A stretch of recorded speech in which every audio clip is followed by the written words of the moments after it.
Quando um lutador de boxe vai lutar, antes de subir no ringue, eles procuram estudar o seu oponente. Ele trabalha em si, se prepara, mas ele também estuda o seu oponente.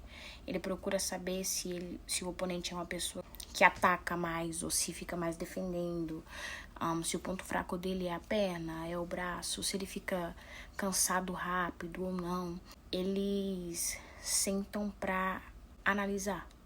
Um bom lutador não pode ser orgulhoso ou ignorante de simplesmente, eu só vou fazer o meu melhor, eu sou o cara, eu só vou chegar lá e destruir com ele e pronto, acabou. Não, um bom lutador também conhece o seu inimigo. E nós, como cristãos, sabemos que nós temos uma luta travada contra o nosso inimigo. Então hoje nós vamos juntos estudar o nosso inimigo e aprender como lutar contra ele. Provérbios 4:23 fala: acima de todas as coisas, guarde o seu coração, pois ele dirige o rumo da sua vida. O coração é basicamente os nossos sentimentos, os nossos pensamentos. E lá em 1 Pedro 5, versículos 7 ao 9 fala: entreguem a Deus todas as suas ansiedades, que é o que mexe com o nosso coração, pois ele cuida de vocês. Estejam atentos. Tomem cuidado com o seu grande inimigo, o diabo, que anda como um leão rugindo à sua volta, à procura de alguém para devorar. Permaneçam firmes contra ele e sejam fortes na fé. Lembrem-se de que seus irmãos em Cristo em todo o mundo estão passando pelos mesmos sofrimentos. É basicamente Pedro falando: vocês estão ansiosos, vocês estão com o coração aflitos, ore a Deus. E toma cuidado com o inimigo de vocês, porque ele está ao seu derredor, querendo te devorar, querendo te matar, querendo te destruir, porque ele veio para fazer isso. E ele acaba nos dando um conforto de você não estar sozinho. Todos os seus irmãos na fé também passam pelas mesmas aflições. Se não é do mesmo jeitinho, perfeitamente, passa por algo parecido. Então isso nos traz ok, eu não estou sozinho nessa batalha. Vamos a alguns aspectos desse nosso inimigo. Primeiro, nesse versículo que eu li em 1 Pedro, fala que ele anda como um leão rugindo à sua volta. Não fala que ele é um leão. E nós sabemos que Jesus é o leão da tribo de Judá. Então, por mais que o diabo faça barulho e ruja como leão, que o leão da tribo de Judá. Segundo aspecto, lá em João 8:44, Jesus fala que o diabo é o pai da mentira. Terceiro aspecto, lá em 2 Coríntios 4:4, fala que o diabo cegou o entendimento dos que não conheceram Jesus ainda. Então, basicamente, ele cegou o entendimento do mundo. Porque todos nós, antes de conhecermos a Jesus e sermos iluminados pela sua verdade, estávamos cegos. Quarto aspecto, o diabo é nosso acusador. Lá em Apocalipse 12:10, fala que ele nos acusa diante de Deus de dia e de noite. E a gente vê isso no caso de Jó.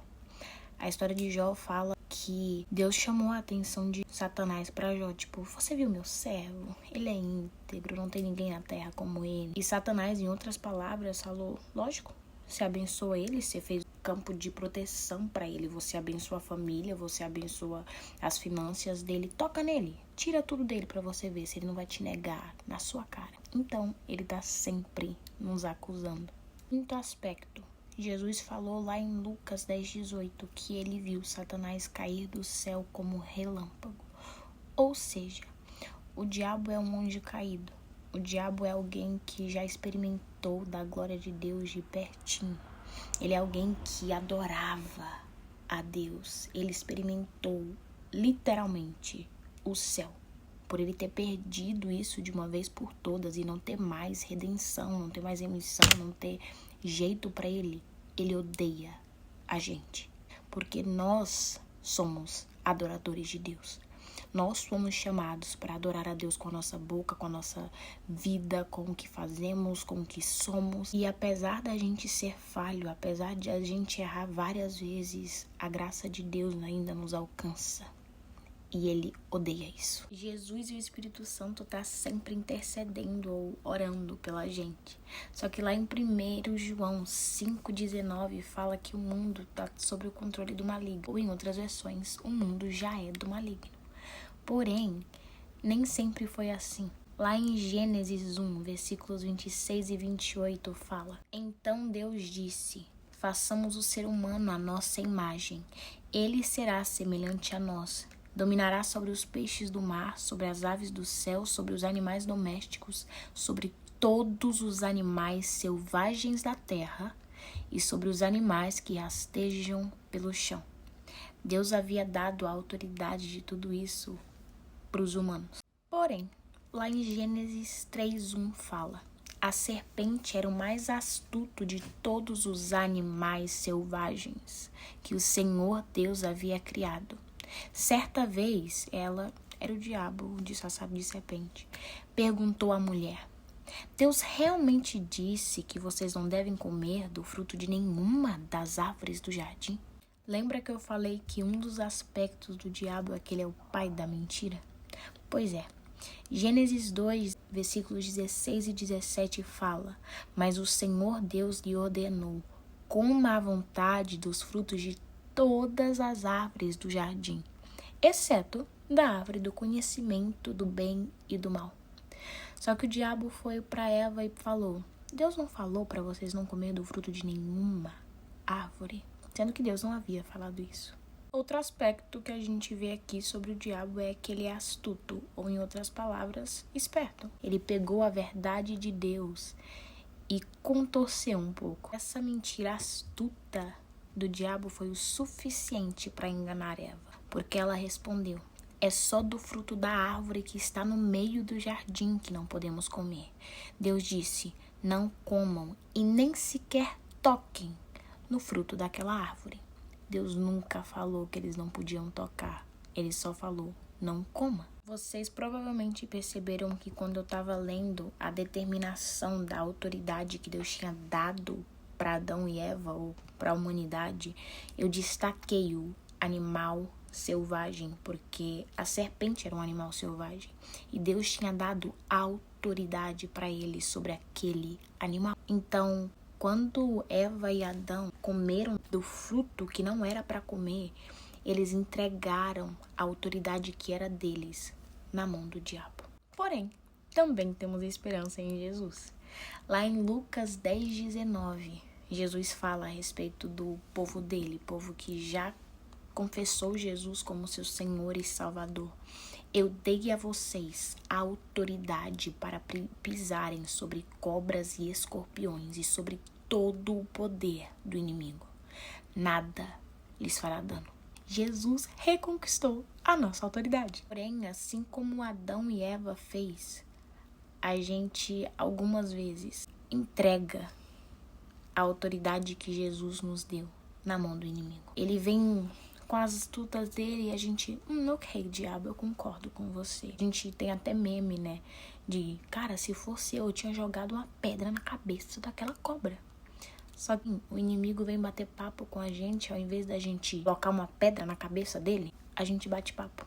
No nosso caso, a gente não perde a autoridade. Jesus já nos deu, já é nossa.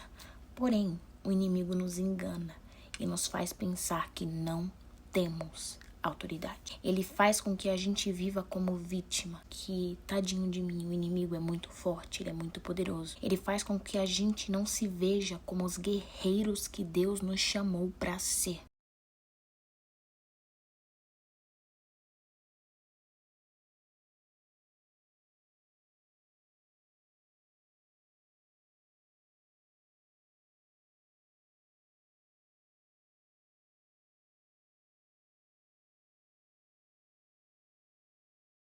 E muitas vezes ele faz a gente até sentir medo dele. E por isso nos calar diante dele, ao invés de pegar uma pedra e lascar na cabeça dele.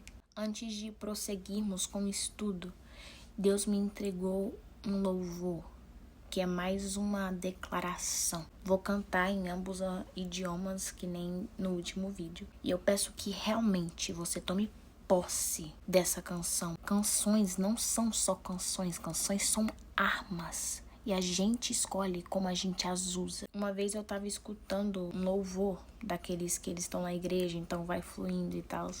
E a mulher falou que às vezes a gente canta porque a gente já acredita. E outras a gente canta aquela verdade ali até a gente acreditar.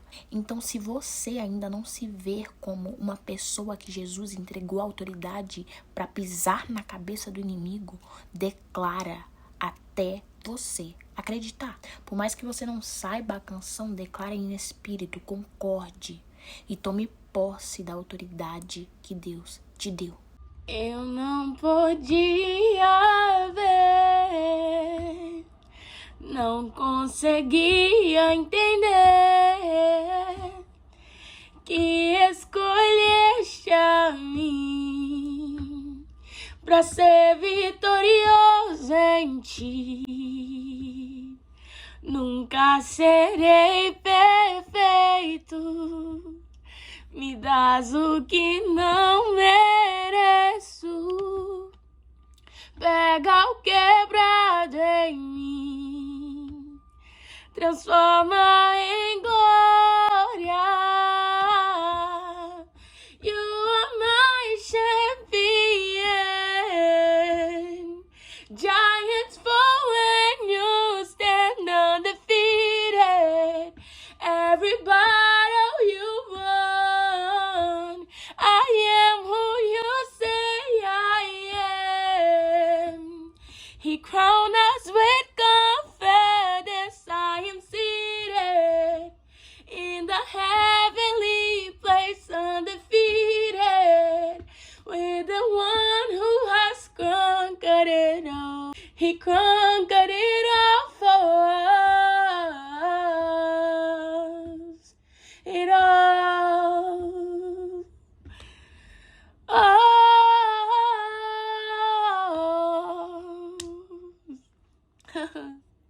Now I can finally see it. He's teaching us how to receive it. So let all the striving cease. This is our victory. Tu és meu campeão. Gigantes caem aos teus pés, imbatível. A batalha venceu. Eu sou quem dizes que sou. E hoje eu posso estar assentado no mais alto lugar, imbatível, com aquele que tudo venceu. Somos imbatíveis em ti, Senhor.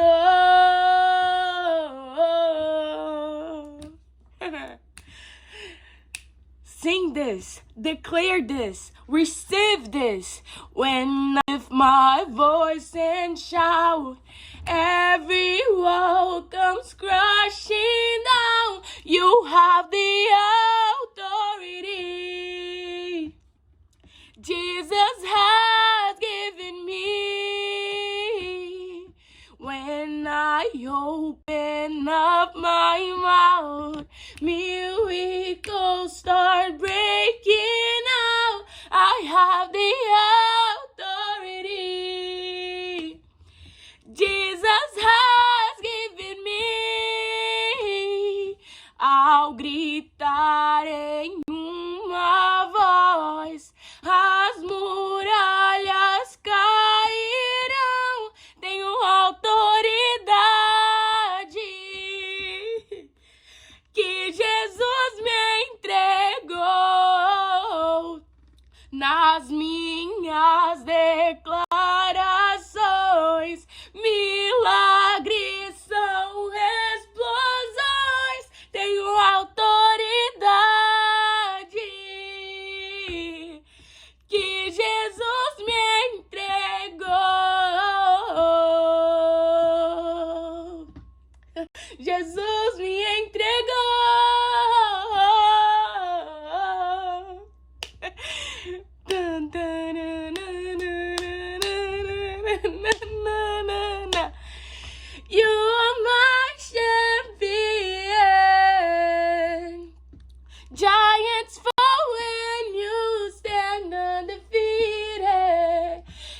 Every battle he's won. Eu sou quem dizes que sou. E hoje eu posso estar sentado no mais alto lugar, imbatível, com aquele que tudo venceu. With the one who has conquered it all. Com aquele que tudo venceu. With the one who has conquered it all. Amém! Uau! Você tem noção que Jesus, que conquistou tudo, que venceu tudo, tá do teu lado. Essa música é literalmente a nossa vida. Nós somos imbatíveis não porque a gente consegue alguma coisa, não porque a gente ora, não porque a gente clama, mas porque Ele é imbatível. Porque Ele tá do nosso lado. Então não interessa o gigante que se levantou contra você. Essa canção fala, quando eu abro a minha boca, quando eu declaro, os milagres são explosões. Então quando os gigantes se levantam, a gente não deve recuar. A gente não deve ficar calado. A gente deve declarar a palavra de Deus. A gente deve declarar: eu sou vitorioso em Jesus. A artimanha do diabo é fazer você entender que não. Você não é tão vitorioso assim. Você não é guerreiro de Jesus. Você tem que ter medo e você tem que ficar calado. Quando vinham as tribulações, quando vinham as lutas, quando vinham os gigantes, você tem que só se submeter, você tem que só orar. Não! Ora sim, jejua, clama, pede ajuda, pede socorro, mas declare também com a sua boca as palavras de Deus. Olha, quando o diabo vem com acusação, declara a palavra de Deus. Olha, nenhuma condenação há para aqueles que estão em Cristo. Jesus me salvou. Jesus me lavou. Você tem problema com isso? Vai falar com Ele.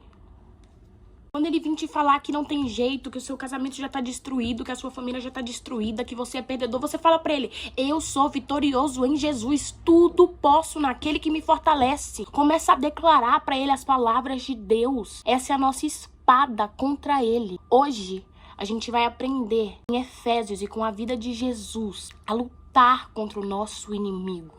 Entendendo que mais poderoso, mais forte é quem habita em nós. Por mais que às vezes o medo, as aflições, as acusações façam com que a gente não entenda ou não receba isso. Hoje, em nome de Jesus, a gente vai entender que somos vitoriosos em Cristo. Amém. Nós vamos estar lendo Efésios 6, dos versículos 10 ao 18. Aí eu vou explicar cada versículo. No versículo 10, Paulo começa falando: sejam fortes no Senhor e em seu grande poder. Que era basicamente o que a gente falou nesse tempo todo.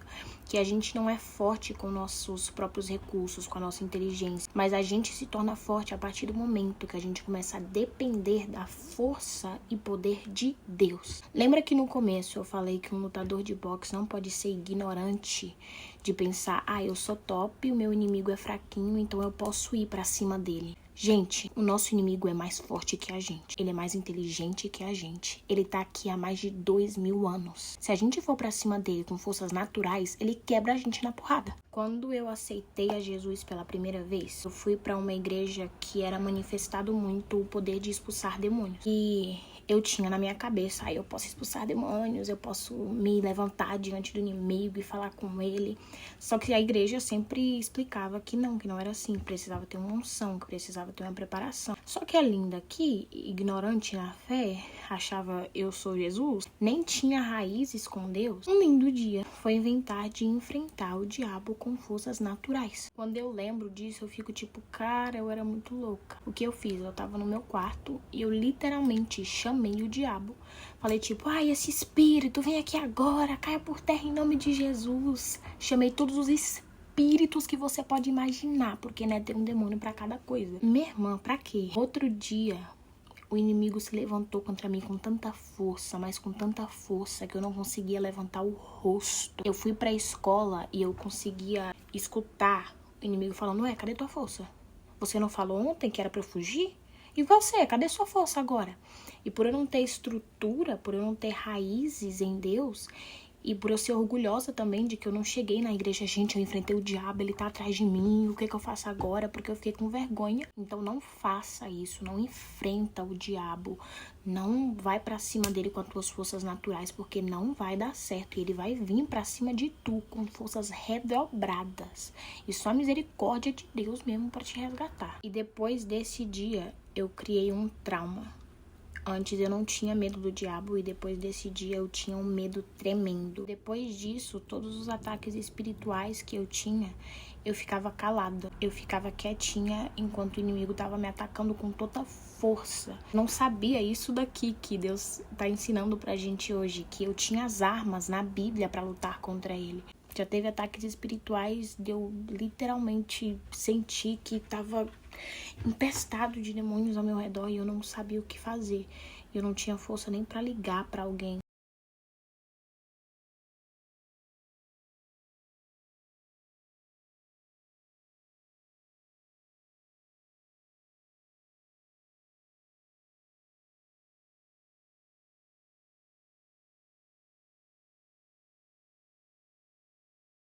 Continuando os versículos, no versículo 11, Paulo fala para a gente vestir todas as armaduras de Deus para permanecer firmes contra as estratégias do diabo.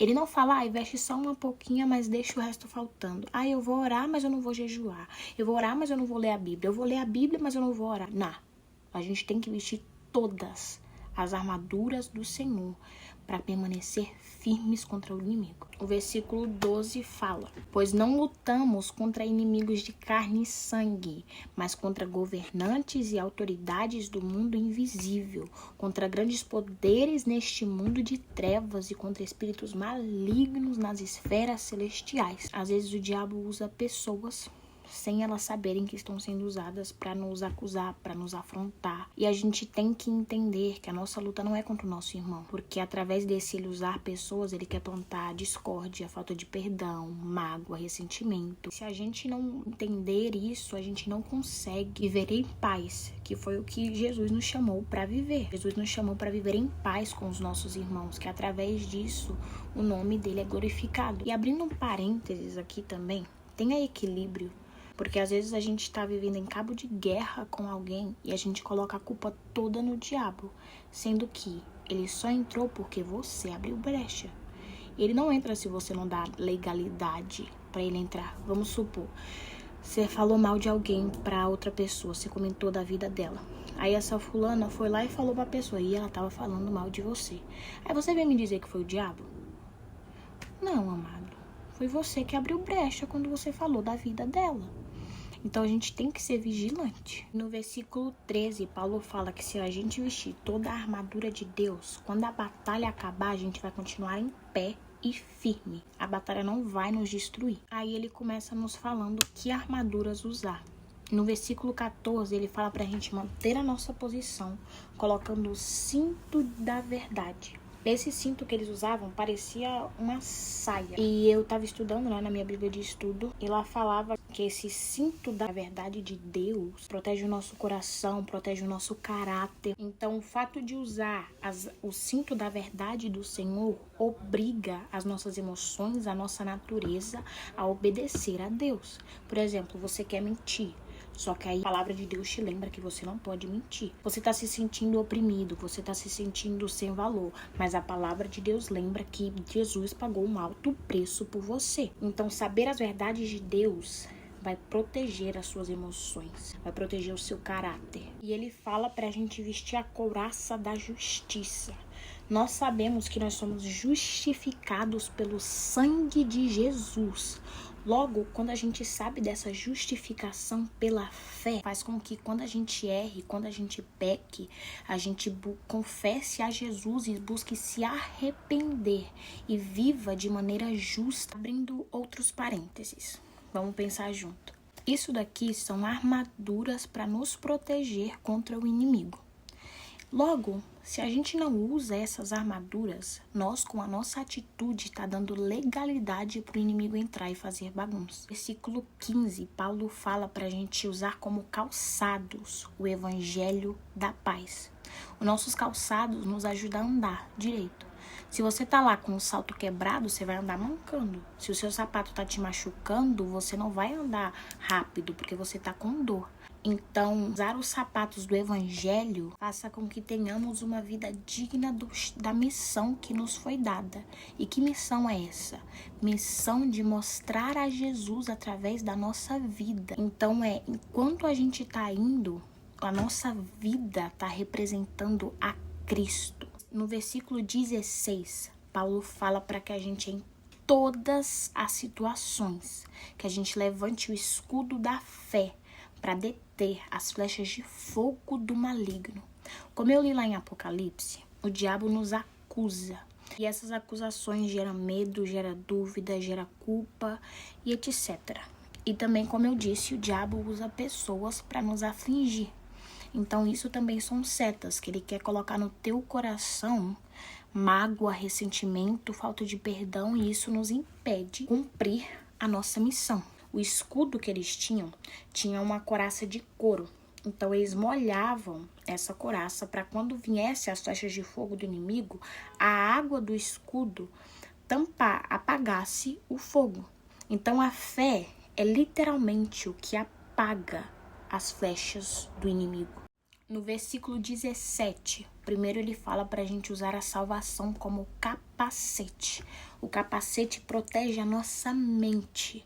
Então, todas as vezes que o diabo vir nos acusar, a gente lembra, eu já sou salvo. Todas as vezes que o diabo vir querer fazer com que a gente peque, a gente lembra, eu sou salvo. Todas as vezes que o diabo querer que a gente xingue o nosso irmão, que a gente ofenda o nosso irmão, a gente lembra, eu sou salvo. E também, ainda no versículo 17, ele fala pra gente usar a espada do Espírito, que é a palavra de Deus. Até agora, todas as armaduras é como proteção contra o inimigo. A única armadura de ataque é a espada, é a palavra de Deus. Como eu falei, quando a gente escolhe não usar essas armaduras, a gente está dando legalidade pro inimigo entrar na nossa vida. Só que tem casos onde a gente tá usando todas essas armaduras e mesmo assim ele se levanta contra nós. Então é aí que entra a armadura da espada da palavra de Deus para colocar ele para correr. E é isso que a gente vai aprender com a vida de Jesus. Pois Jesus era uma pessoa que usava todas essas armaduras, ele era perfeito. Mas mesmo assim ele foi tentado pelo inimigo. E ele usou a palavra de Deus para lutar contra ele. A história da tentação de Jesus está lá em Mateus 4, dos versículos 1 a 11. A maioria de nós já sabe que após Jesus ter sido batizado, o próprio Espírito Santo guiou Jesus para o deserto para que o inimigo viesse e tentar ele. Sim, tem vezes que Deus nos leva para um cenário onde o inimigo vai nos atacar. Fala que depois de Jesus estar jejuando por 40 dias, o diabo chegou para tentar ele. A primeira coisa que o diabo falou para Jesus foi: se você é filho de Deus, ordene essas pedras que virem pães. Aqui a gente já vê o diabo querendo colocar dúvidas no coração de Jesus através de uma acusação disfarçada. Mesmo Jesus sendo perfeito, ele ainda foi acusado. Então a gente pode estar vivendo uma vida íntegra diante de Deus, que mesmo assim o diabo vai querer colocar dúvidas no nosso coração, vai querer nos lembrar do nosso passado. E o que Jesus respondeu quando ele falou isso? Jesus não virou pro diabo: eu sou filho de Deus sim, diabo, que não sei o quê. Não, ele só falou: as escrituras dizem que nem só de pão viverá o homem. Jesus, em outras palavras, estava falando para ele: olha aqui, diabo, eu não preciso desse alimento, porque eu sou sim filho de Deus e eu vivo da palavra dele. Depois disso, a Bíblia diz que o diabo levou Jesus até o ponto mais alto e disse para ele se jogar dali, usando a palavra de Deus como argumento. Ele usou com Jesus a mesma estratégia que ele usou com Eva lá no Jardim do Éden. E ele falou, se você é o filho de Deus, salte daqui, pois as escrituras dizem: ele ordenará a seus anjos que o protejam. Eles o sustentarão com as mãos para que não machuque o pé em alguma pedra. Porém, Jesus, diferente de Eva, não foi enganado pelo diabo. Ele respondeu usando a própria palavra de Deus, que era o que Eva deveria ter feito, dizendo: as escrituras também diz para não pôr o Senhor à prova. Porém, o diabo não desistiu. Não pense que o diabo vai desistir porque você resistiu a ele uma vez, 2 vezes. Vai ter dias que vai ser preciso você resistir a ele 10 vezes. Só que a palavra de Deus fala: resiste ao diabo e ele vai fugir de você. Não porque ele quer ir embora, mas porque ele perde as estratégias. Ele já usou tudo que tinha para usar. E a última estratégia dele com Jesus foi que ele pegou Jesus e levou ele para o Monte Alto. Ele mostrou para ele todos os reinos do mundo e falou para Jesus: olha, se você se ajoelhar e me adorar, eu vou te dar tudo isso daqui. Só que Jesus respondeu: sai daqui, Satanás, pois as escrituras dizem: adore o Senhor seu Deus e sirva somente a Ele. E só aí o inimigo foi embora. Uma coisa, nas 2 últimas tentações, o diabo pegou Jesus e levou ele para um lugar alto. O diabo tocou no Filho de Deus e levou ele. Não pensa que o diabo vai te pedir licença e perguntar: eu posso te levar ali? Ele não vai. Ele vai simplesmente pegar você e levar. Voltando para as escrituras, depois do diabo ter tentado Jesus e Jesus ter resistido, Jesus não ter caído no papo dele, Jesus não ter transformado as pedras em pães, os anjos do Senhor foi até Jesus e deram comida para ele. Eu não sei o que você está passando. Eu não sei que tentações têm vindo diante de você. Eu não sei o que o diabo está te instruindo a fazer. Só que creia que se você permanecer firme, no final dessa provação, Deus manda anjos para suprir as suas necessidades. Deus já te deu tudo o que você precisa para ganhar essa batalha. Cabe a você usar tudo isso ou não. Vai ter batalha independente de você lutar ou não. A diferença é que se você se posicionar, você vai sair dela vencedor.